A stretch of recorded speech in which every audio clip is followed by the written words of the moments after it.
अशा प्रकारे पाहिलं तर पहिले 3 चेंडू झाले, अजून 3 चेंडू बाकी शिल्लक. नवीन बॅटर गोकुळ मैदानात दाखल.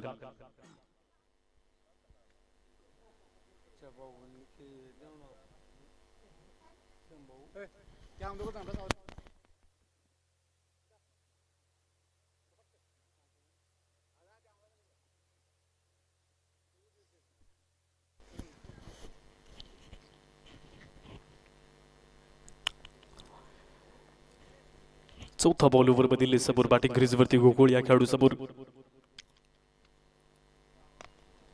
समोर टाकलेला चेंडू सरळ खेळून काढला. स्टेजच्या दिशेमध्ये अडवण्याचा प्रयत्न, चेंडू राहतोय दूरवरती बाउंड लाईनच्या बाहेर. गोकुळ आल्या मैदानाच्या आतमध्ये बरसतोय. माझ्या घराचं गोकुळ झालं, मन आनंदाने नालं. चेंडू पाठवलाय बाउंड लाईनच्या पलीकडे गोकुळचा. हा सुंदर फटका 6 धावींचा. इथून षटकार. वाढती धावसंख्या 45 अंकावरती. ती धावसंख्या वाढल्या जात असताना पाहायला मिळतं 6 धावींनी तिसऱ्या